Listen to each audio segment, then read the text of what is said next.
আসসালামু আলাইকুম everyone, welcome back to my channel. কাছে এবং দূরে যে যেখান থেকে ভিডিওটি দেখছেন, আশা করছি আল্লাহর রহমতে সবাই ভালো আছেন। আমরা আলহামদুলিল্লাহ ভালো আছি। শুরু করলাম নতুন আরেকটি ব্লগ। ভিডিওটা শুরু করার আগে একটাই রিকোয়েস্ট থাকবে আপনাদের কাছে, একটা লাইক দিয়ে ভিডিওটা দেখা স্টার্ট করুন। কোথাও কোনো জায়গায় স্কিপ করে দেখবেন না। আশা করছি আজকের ভিডিওটা আপনাদের ভালো লাগবে।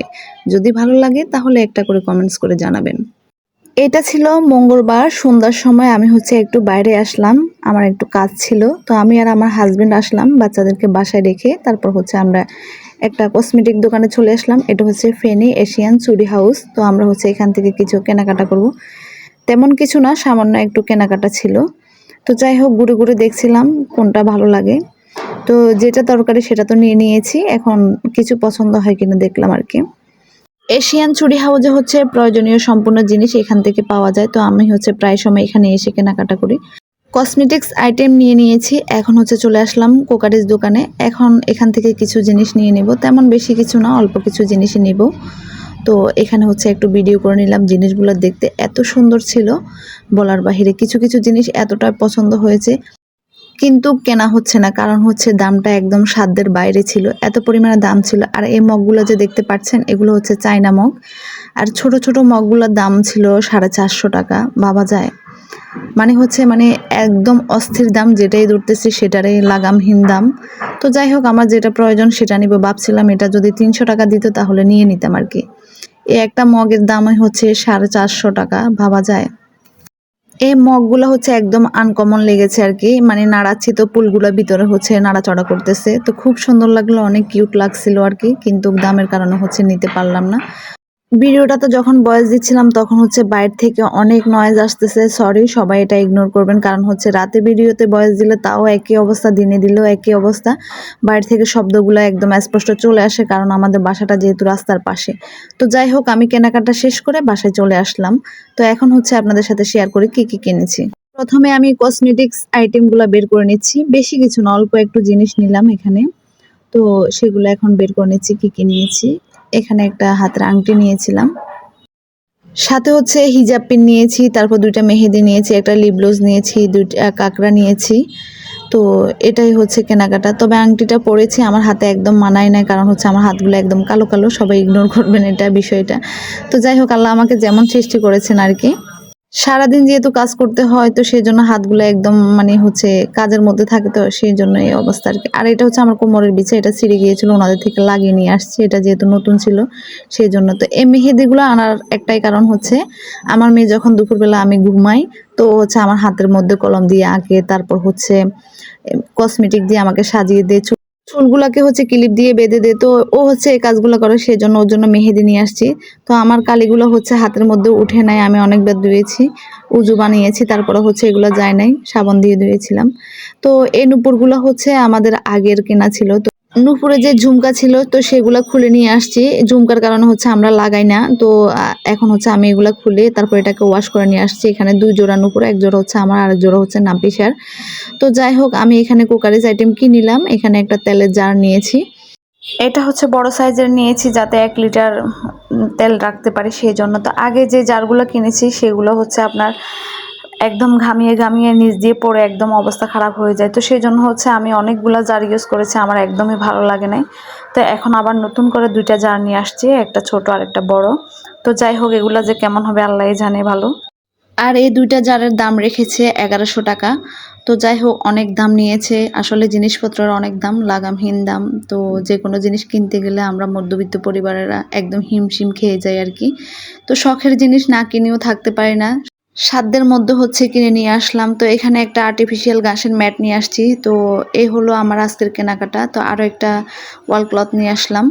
তো যাই হোক, আপুরা অবশ্যই জানাবেন আমার কেনাকাটা আপনাদের কেমন লেগেছে, সত্যি করে বলবেন। আসলে কি আমার কেনাকাটা আপনাদের ভালো লেগেছে? যদি ভালো লাগে তাহলে আমার ভিডিওটা ফ্যান সার্কেলের মধ্যে শেয়ার করতে পারেন। যারা এখনও আমার ইউটিউব চ্যানেলটা সাবস্ক্রাইব করেন না, অবশ্যই সাবস্ক্রাইব করে নেবেন। আর যারা আমার ফেসবুক পেজ থেকে দেখতেছেন ভিডিওটা, তারা আমাকে ফলো দিয়ে দিবেন। তো যারা এই কাজটা করেছেন তাদেরকে অসংখ্য অসংখ্য ধন্যবাদ। আর যারা রীতিমতো সবসময় পাশে থাকছেন তাদেরকে অসংখ্য ধন্যবাদ।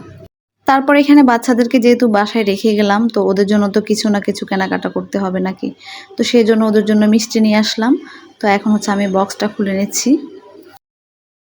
আর এদিকে নাফিসা তো জিজ্ঞাসা করতেছে ওর জন্য কি এনেছি, সাপি জিজ্ঞাসা করতেছে ওর জন্য কি এনেছি। নাফিসা দেখছে ওর জন্য মেহেদি নিয়ে আসছি, তো ও তো খুব খুশি। এদিকে সাপি জিজ্ঞাসা করতেছে ওর জন্য কি আনলাম, তো ওকে বলছি যে ওর জন্য মিষ্টি নিয়ে আসছি। তো মিষ্টিগুলো খেতে কিন্তু অনেক মজা, তবে বেশি মিষ্টি ছিল, এটা অতিরিক্ত মিষ্টি। এখন আগের মতো অতিরিক্ত মিষ্টি খেতে একদম পারি না। মিষ্টি আমি অনেক পছন্দ করি, সেটা ঠিক আছে, কিন্তু বেশি মিষ্টি একদমই খেতে পারি না আর কি। তো যাই হোক, বাচ্চাদের কিন্তু অনেক পছন্দ হয়েছে মিষ্টিটা। এই ১ কেজিতে মাত্র ৮টা নাকি ৯টা মিষ্টি দিয়েছে, দামটাও বেশি রেখেছে, ৫০০ টাকা দাম রেখেছে। তো যাই হোক, আজকে হচ্ছে এই যে কেনাকাটাগুলো করলাম। এদিকে বাচ্চাদেরকে খাইতে দিলাম, তো আমি হচ্ছে এখানে তেলের জারগুলাকে ক্লিন করে নিচ্ছি, যেহেতু এগুলা বাইরে থেকে নিয়ে আসছি, ধুলাবালিতে পড়ে থাকতেই পারে। তো রাত্রের বেলা এটা ধুয়ে রাখতেছি, সকালে যাতে আমি তেল ফিল আপ করতে পারি সেই জন্য। তো আসলে আমার অনেক বেশি ভালো লাগতেছে, জানি না আমার এই তেল রাখতে এখন সুবিধা হবে কিনা, যেহেতু আমি আগে যতগুলাই নিয়েছি আমি একদম সুবিধা পাই নাই এগুলাতে রাখতে। তো এবার হচ্ছে এগুলাতে কেমন সুবিধা হয় আল্লাহই জানে ভালো। তেল পড়লে হচ্ছে রান্নাঘরের অবস্থা খারাপ হয়ে থাকে, তো সেই জন্য দেখতে ভালো লাগে না, নিজের কাছে কেমন জানি লাগে আর কি। সংসারের জন্য যত কিছু কেনাকাটা করি না কেন, মনে হচ্ছে কেনাকাটা শেষে হতে চায় না। আজকে এটা কিনেছি তো কালকে ওটার প্রয়োজন, কালকে ওটা কিনেছি তো আরেকদিন ওটার প্রয়োজন। এভাবে হচ্ছে চলতে থাকে জীবনে। তো যাই হোক, আমাদের সামর্থ্য অনুযায়ী আমরা হচ্ছে কেনার চেষ্টা করি। তো আমি একটু শৌখিন মানুষ, আমার হচ্ছে এইসব ঘরের জিনিস কেনাকাটা করতে বেশি আমি সবসময় হচ্ছে সংসারের জিনিস কেনাকাটা করতে বেশি পছন্দ করি। মানে যেখানে যাই না কেন আমার সংসারের এটার প্রয়োজন ওটার প্রয়োজন থাকেই। তো যাই হোক, আমি হচ্ছে রাত্রে এগুলাকে ধুয়ে একদম পানি শুকিয়ে নিয়েছি। রাত্রে যেহেতু ধুয়ে রেখেছি, পানিটা একদম শুকিয়ে গেছে। তো আমি এই ছোটোটার মধ্যে হচ্ছে সয়াবিন তেল রাখতেছি, কারণ হচ্ছে সয়াবিন তেল আমার বেশি ইউজ করা হয় না। আমরা হচ্ছে নাস্তা যদি বানাই তখন হচ্ছে সয়াবিন তেলটা ইউজ করি আর কি। আর বড়টাতে হচ্ছে আমি সরিষার তেল রাখবো, যেহেতু আমরা প্রতিদিন সরিষার তেলটাই খাই বেশি, তো সেই জন্য সেটাতে সরিষার তেল রাখবো।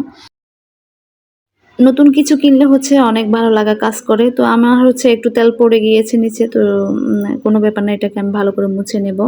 তো আমি যে গাছটা নিয়েছিলাম আর্টিফিশিয়াল, তো সেটাকে হচ্ছে এখানে রান্নাঘরে রাখবো, যাতে আমি রেসিপি তৈরি করে দেখতে সুন্দর লাগে আর কি, সেই জন্য এটা নিয়েছি। তো এদিকে হচ্ছে সরিষার তেলটাও ফিল আপ করে নিলাম। তো যাই হোক, ভালো লাগলো। আপনাদের কেমন লাগছে অবশ্যই জানাবেন। তো এটা আমি মুখটাই বন্ধ করে দিয়েছি।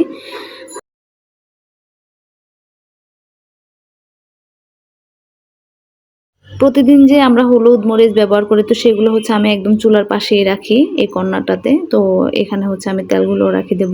তো আমি এখানে একটা ফুল গাছও দিয়েছি আর্টিফিশিয়াল, ওটা আমি তো আগের ভিডিওতে দেখিয়েছিলাম। তো যাই হোক, খুব বেশি সুন্দর লাগতেছে। এটা একটু ছোট হয়ে গেছে আর কি, রাখাতে একটু অসুবিধা হচ্ছে, কোনো সমস্যা নেই, এইভাবে হচ্ছে চালিয়ে নিয়ে যাব। তো যাই হোক, রান্নাবান্নাও শেষ করে নিয়েছি, ঘরটাকে হচ্ছে ক্লিন করে নিলাম। তো এক ঝলক রান্নাঘরটাও আপনাদের সাথে শেয়ার করে নিলাম।